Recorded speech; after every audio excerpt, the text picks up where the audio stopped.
말씀이 이 말을 한 후 무릎을 꿇고 모든 사람들에게 함께 기도하더라. 오늘 타이틀은 사도행전 20장에 있는 말씀입니다. 함께 기도하다라는 말씀을 가지고 짤막하게 메시지를 전하도록 하겠습니다. 오늘 이 말씀은 바울 사도가 이제 그리스 쪽에서 전도 여행을 다닐 적에 드로아에서 이제 전도를 했습니다. 그가 가는 곳마다 교회를 다 세웠죠. 교회 세운 건 참 무수하게 또 많습니다. 근데 오래 있지 못해요.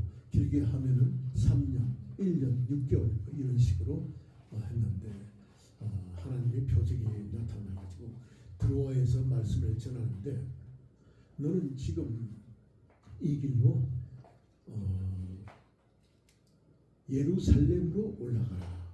예루살렘으로 가라라는 그 말씀이 이제 전해졌어요. 그래서 바울은 지체치 않고 드로아에서 내려왔습니다. 내려와 가지고 그 가는 길이 그런가 봐요. 가는 길이 에베소를 지나 가지고 그쪽에서 배를 타고 이제 유대 지방 쪽으로 가게 되는가 봐요. 그래서 에베소로 넘어왔더니 에베소라고 하는 곳은 이미 바울 사도가 거기서 말씀을 많이 전해가지고 많은 이제 성도들이 생겨 있었을 터예요. 이분은 어디 가면은 뭐 많은 물질을 가지고 가서 전도를 하는 것도 아니고 그렇다고 해서 뭐 엄청난 어떤 신학 이론을 가지고 설교하는 것도 아니에요. 한간에는 바울 사도가 정말 요즘에 있었으면은 최고의 부흥사라고 이렇게 칭하는 사람도 있어요. 근데 그 말에 대해서는 저도 부정적인 생각은 없습니다. 어쨌거나 말씀을 어떻게 전했던지 간에 많은 사람들이 그걸 따라가지고 교회가 참 도움됐잖아요. 근데 그가 말하는 내용이라든가 그에 왔던 사람들의 성향을 이렇게 보면은 그 말씀 전할 적에 우리는 지금 이렇게 짧은 이런 설교를 한다고 하더라도 설교에 요즘에는 집중하는 사람들이 많지가 않아요.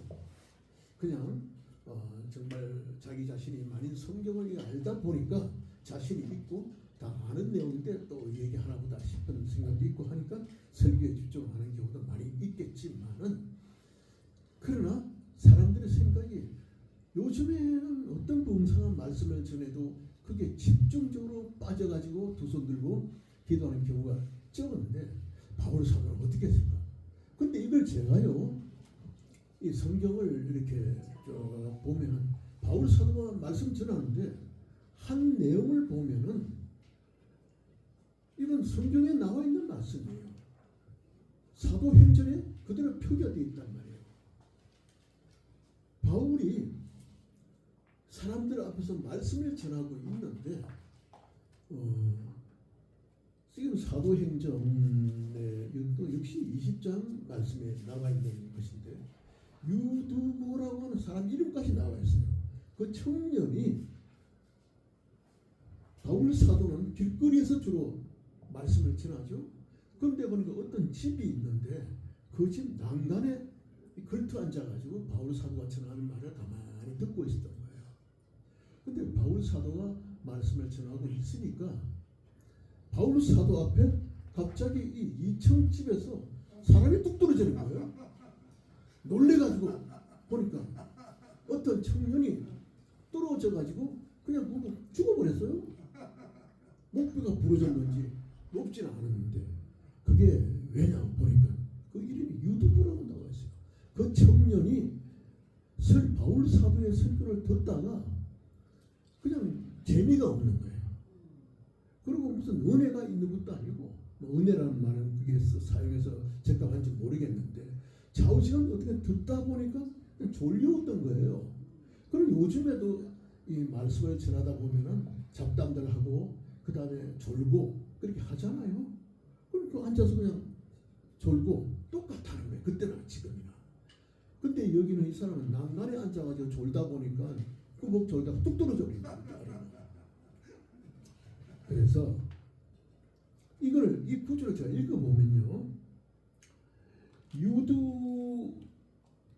유두부라고 하는 청년이 창에 걸터앉아 깊이 졸더니라고 되어 있는 거예요. 졸더니 바울이 강론하기를 더 오래 하며, 듣다가 강론하기를 좀 길게 했던가 봐요. 바울이 하네 졸음을 이기지 못하여, 이게 2층이 아니구나.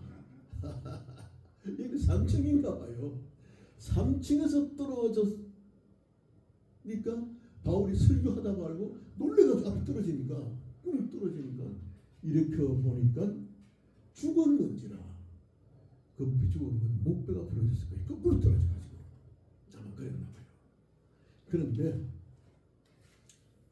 바울이 설교할 때나 지금 제가 이 단에서 이 말씀을 전하는 거나 똑같으라는 얘기입니다. 왜 똑같으냐?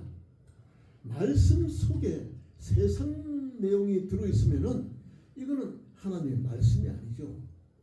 이건 그냥 세상 얘기밖에 안 되지만은 이 속에 하나님의 성경 구절이 들어있으면 하나님의 말씀이란다. 말씀이란 게 별거 아니에요. 말씀 잘하는 사람 못하는 사람 그 차이가 없는 거예요. 하나님의 말씀 전하는데 안에 말씀 구절을 수십 구절만 정해가지고 다다다다다다다 정한다고 해서 은혜는 말씀입니까? 말씀 구절만 끊임없이 전하면은 성경을 보고 성경을 주면 되지. 성경책을 주면 보고 읽으면 말씀이 투성이잖아요. 그러나 한 구절을 정하든 두 구절을 정하든 하나님 말씀이 있으면 말씀이라는 것이에요. 그래서 그 당시에 바울 사도의 말씀이나 오늘의 우리들의 말씀이나 똑같다는 거예요. 하나는 다만 틀리는 게 뭐냐? 바울 사도는 신학 공부를 한 적이 없는 사람이고 옛날에 구약만 좀 배웠을 뿐이죠. 그래가지고 하다 보니까 예수님을 직접 만났잖아요. 예수님을. 그러다 보니까 아주 성령 충만하기를 이럴 데가 없는 거예요. 저하고 바울 사도하고 보면은 성령 충만이라는 것이 몸에 그냥 흐르는 거예요. 바울 사도는 몸 전체에. 그러나 나는 내 전체에 성령 충만이라는 게 흐르는지 안 흐르는지 나 자신도 모르겠어요. 그냥 성령 충만하기를 기대하고 있는 것이지. 그래서 바울 사도가 보니까 죽었는데 결과가 무엇이냐? 지금 저하고 또 틀린 것이 생명이 그 이에 있다고 하여 그 유두고라는 청년을 바울 사도가 손에 기도를 하니까 죽었던 유두고가 다시 살아난 거예요. 할렐루야. 아멘. 이 부분이 바울 사도와 저는 완전히 확연히 다르다는 거예요. 저 역시도 신앙을 하고 많은 성경을 읽었지만 살아난 거예요. 여기서 우리가 여기 있는데 우리가 예배 드리는 중간에도 많은 사람들이 아파서 막 쓰러지는 경우도 많이 있어요. 그러나 그걸 가서 제가 설교하다 말고 일로 오라고 해가지고 갑자기 기도하니까 벌떡 일어났다. 아멘. 순간적으로 일어나지는 않았지만 기도했을 적에 나중에라도 일어났다고 하면은 시간 차이지 똑같은 역사라는 것이에요. 성령 충만이라는 것은 우리가 평소에 성령 충만이라는 것을 내가 가지고 있을 때 그 역사가 일어나는 것이지, 성령 받으라 노래하고 쿵짝쿵짝 찌고 우당탕 한다고 해서 그게 성령 받는 게 아니고 물건도 아니고, 성령 받으라 성령 충만이라는 액체가 있어 마셔서 된다면 저도 그렇게 하겠어요. 그러나 그게 아닌 거예요. 내 몸에서 내가 예수님을 깊이 받아들일 때 일어나는 현상, 그 역사가 성령 충만이라는 거죠. 예수님은 20년 전에 이미 하늘에 올라가셨지만은 예수님이 뭐라고 하셨어요? 내가 오리라. 곧 오리라. 곧 온다고 했어요. 그 곧이 곧이라는 말 한마디가 언젠지는 알 수가 없겠으나 예수님 말씀은 안 이루어진 것이 없는 것을 믿고 있기 때문에 곧, 어제도 곧이고 지금도 곧이고 10분 후에도 곧이야. 올라올지도 모르니까 그때 항상 쉬지 말고 기도하라고 예수님 말씀하십니다. 쉬지 말고 기도하라. 잠자지 말고 기도하라가 아니라 언제나 기도할 만한 여건이 있을 때는 마음을 다하고 뜻을 다해서 하나님께 기도하라는 것이에요. 언제 하나님이 그날이 될지 모르는 거예요. 누구 말대로 저도 마찬가지예요. 정말 하늘에 천둥번개가 많이 친다든가 여름에 이럴 때는 정말 하늘을 저도 가끔 쳐다봐요. 그 천둥번개 소리지만은 혹시나 또 합니까? 혹시나 하나님의 나팔 소리인지 뭔지 항상 그런 마음이에요. 그래서 어떤 사람은 결국 과부하가 걸렸다고 그래요. 뭘 그렇게 성경에 대해서 깊이 빠져들어가지고 하늘에서 이상한 소리만 나오나? 왜 헬리콥터가 날아가는 소리인데도 하늘을 쳐다보고 있냐고. 네? 그러나 하나님이 말씀하셨던 나팔 소리는 헬리콥터의 모양으로 나타나는지 우리가 어떻게 압니까? 하늘에서 오신다는 말씀은 정확하기 때문에 제가 하늘을 보고 그때마다 저는 깜짝깜짝 놀랍니다. 이 기쁨이라는 느낌보다는 깜짝 놀래요. 왜냐? 현재 이 상태가 내가 예수님이 오셨을 지간 내가 천국에 나를 불러들일 수 있는 상태가 되어 있는지 내가 그것이 참 자신이 없어요. 자신을 가져야 되는데 자신이 없더라고요. 세상에 전혀 들다 보니까 좋지 않은 일도 할 수 있을 것이고 남을 미워하는 적은 잘 없어요. 그러나 나도 알게 모르게 남을 미워하는 적도 있단 말이에요. 저주하는 적은 없어요. 그러나 저주하는 적 어떻게 압니까? 그런 문제 저런 문제. 그래서 예수님이 오기 전에 천국의 심판대 위에 올라가기 전에 내 죄를 다 정리를 해야 되는데 그게 자신이 있어야죠. 그래서 예수님이 하시는 말씀 오늘 했던 기도하라. 함께 기도하라. 우리가 오늘 여기 10명이든 20명이든 30명이든 모였을 때마다 그때마다 함께 기도를 하면 얼마나 좋습니까? 함께라는 말은 같이 하라는 거예요. 그래서 적에 나 혼자서 약해지는 부분이 서로에 모여가지고 힘이 된다는 거예요. 함께 기도하라. 그래서 이 바울 사도가 여기에서 내려와가지고 예루살렘으로 이제 가는 거예요. 가면서 거기에 있는 에베소에 있는 많은 성도들한테 얘기를 했더니 그 성도들이 거진 다 따라 나온 거예요. 바울 사도를 따라 나온 거예요. 왜 따라 나왔을까? 바울 사도가 하는 말이 여러분 중에 하나님의 나라를 전파하였으나 이제는 여러분이 내 얼굴을 다시 보지 못할 줄 아노라. 이 20장 25절에 이렇게 말씀했습니다. 헤어지는 사람이 예전에 우리 담임했던 사람이 성령 충만했던 하나님의 사람이 어디 갔다 오더니 여기 통과해서 예루살렘으로 간다고 하는데 백전에 백번이 나와가지고 내가 너희들을 다시는 보지 못하리라. 이런 말을 하니까 바울 사도는 하나님과 똑같은 분이에요. 더 한 분으로 모시고 있는데 이분이 이렇게 해야 하니까 전부 다 엎드려서 눈물을 흘리는 거예요. 우리가요 헤어지면 오늘도 우리 만났지만은 처음 뵙는 분도 계실 것이고 자주 뵙는 분도 계시겠지만은 만약 여기서 오늘 제가 이제 앞으로는 다시는 뵙지 못합니다. 오늘 제 얼굴이 마지막입니다. 이렇게 했을 때 여러분들이 기분이 좋은 사람은 없을 거예요. 못 본다 그러니까. 저분 오늘 처음 만나자마자 다음에는 못 본다고 그러니까. 예? 그러나 여러분 또 며칠 후에 또 봅시다. 얼마나 신앙적인 내용입니까? 이렇게 바울 사도를 했는데 오늘따라 이제는 다시는 보지 못합니다 하고 간다고 하니까 사람들이 전부 다 어떻게 하셨습니까? 눈물을 흘리고 전부 다 바울 사도한테 전부 엎드려서 그냥 껴안고 난리가 난 겁니다. 그래서 바울 사도가 거기서 마지막으로 이제 기도하고 전부 다 갔지 않습니까? 그래서 바울 사도는 왜 그 얘기를 했을까? 내가 돌아오지 못한다는 참 불안한 얘기를 왜 했을까? 그 얘기는 뭐냐? 사람은 언젠가는 좋은 사람이든 나쁜 사람이든 반드시 헤어진다.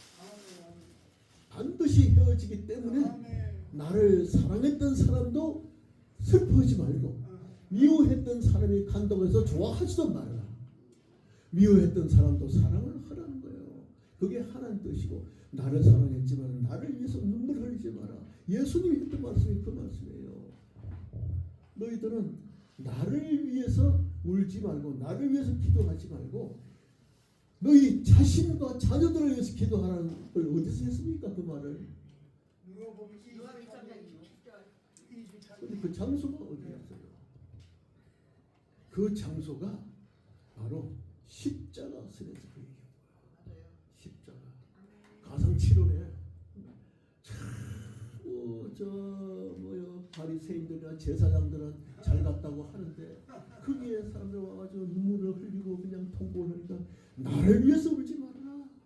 너 자신들을 위해서 울어라. 너 자신은 나는 괜찮다. 나도 너희들을 기도하겠다는 거예요. 그게 예수님의 마음이죠. 그래서 우리가 언제나 만났을 때도 당연히 그 사람을 축복을 해줄 것이고 아까 우리 선교사님 참 성령 충만해가지고 막 흔들고 저 선교사님은 예전에는 내가 어디 부흥회 간다면 어떻게 알고 왔는지 와요. 그건 나도 놀랐어요. 물어보니까 신문 보고 어디 내야 온다 하면은 어디로 날라와가지고 또 왔어요. 그럼 제가 설교하고 뭐 하면 앞에 가서 춤을 추고 흔들고 항상 그랬어요. 그래서 오늘은 또 방송하니까 내가 그렇게 올라오면서 오늘 좀 조용히 있으라고 내가 춤추지 말고 내 팬이 있다는 게 참 행복해요. 나를 위해서 산다니까. 그래서 만나면 기쁘고 헤어진다면 슬퍼하지 말라고 하지만 슬퍼요. 사실은 헤어진다고 하면은 그래도 참 만나서 마지막 악수라도 한 번 더 해야죠. 그래서 오늘 함께 기도하라. 마지막에 기도하는 게 바울 사도가 얘기했듯이 내가 떠나가니까 나를 위해서 슬퍼하지를 말고 남아있는 너희들끼리 서로 기도해가지고 천국의 복을 찾으라는 거예요. 나는 아무것도 아니다는 거예요. 나는 전파자일 뿐이지. 그러나 요즘에 주의 종들은 자기 자신을 올리려고 너무 노력하는 사람들이 많아요. 자기 자신은 나를 높이려고 나를 높여서는 안 됩니다. 나는 낮아지고 하나님을 높여야죠. 저는 항상 하나님을 높이려고 애를 쓰지만은 그렇지 않을 때도 많이 있지 않습니까? 그러나 어쨌거나 하나님 말씀을 전하고 나면 행복한 건 사실이에요. 행복해야 됩니다. 누굴 위해서 행복해요? 하나님을 위해서 기쁜 거야. 그래서 지금 살면서 저도 옛날에 병도 많았는데 시간이 가면 갈수록이 병이 없어져요. 그거 참 이상하지. 한 살 더 먹으면 또 이상한 병도 생기고 잔병이 생기고 막 이렇게 하는데 2년에 한 번씩 1년에 한 번씩 종합검사를 하면 없어요. 그래서 날 보고 의사 선생님이 되려 뭘 잡수시길래 날마다 좋아지냐 이런 얘기해요. 그래서 제가 이제 그 가톨릭 병원에 다니기 때문에 다 주의 정들이거든. 그래서 하나님을 내가 믿고 가는 곳마다 내가 하나님 말씀을 전하고 행복하게 전한다. 앞에서 하나님 말씀 전하면서 고함 지르지 않고 내 잘난 척 하지 않고 말씀 그대로 전한다. 하나님 그러니까 내가 안 아파야 말씀 더 잘 전할 거 아니냐. 그렇다니까 그 의사가 그 과장이 그 대단한 분이에요. 아 그렇죠. 그렇게 해야지 이 병이 약이 필요 없는데 아 나도 배운다고. 난 그래. 담당 의사를 가르쳐주고 온 사람이에요. 제가 하나님은 잘 믿으면 병이 없어지더라. 그래서 얼마 전에도 불과 일주일 전에 갔는데 작년에 이상한 게 뭐 하나 있었는데 그게 없어졌대요. 그게. 난 너무 뭐가 없었느냐. 위 속에 이상한 게 하나 있었어요. 뭔지 모르게. 근데 이게 매년 자라는 거야. 근데 병원에서 이걸 떼면은 문제가 생긴대요. 조직 검사를 해야 되는데 조금 더 보고 한번 합시다. 참 걱정을 해요. 그래서 작년에 최종적으로 그렇게 하고 올해는 가서 이제 또 불안한 마음에 내시경 했잖아요. 딱 끝나고 나서 이제 얘기를 해주죠. 딱 보더니 근데 이상하네요. 근데 이상하네요 하니까 내가 기분이 안 좋지. 뭔가 또 병이 다르게 생겼나. 그랬더니 작년까지 3, 4년간을 계속 커오던 그게 뭔지 모르게 커오던 그게 지금 보니까 그 자리에 흔적도 없다. 할렐루야. 네? 정말 하나님 영광을 올렸어요. 그래갖고 그 과장님하고 나와 서로 하이파이브 했다고. 하이파이브 했어요. 이게 이럴 수가 없는데 이번에 때리고 뭐 조직을 했는데 그래서 그분이 하나님을 잘 믿으시니까 이런 병도 없애주라고 합니다. 그게 마지막에 하나의 지금 문제 덩어리한테 그것도 정리를 해주시더라고요. 그래서 우리는 더 많이 작년보다 1.5배는 더 뛰어다니려고 해요. 근데 그게 그렇게 안 되겠지만은 하여튼 뭐 다니고 있습니다. 그래서 오늘 오신 여러분들 고맙고요. 전 세계에서 이 유튜브 방송 보고 계시는 우리 성도님들도 힘을 가지고 용기를 가지고 주님 앞에 나아가시면은 합심해서 기도하시면은 다 이루어질 줄 믿습니다. 할렐루야.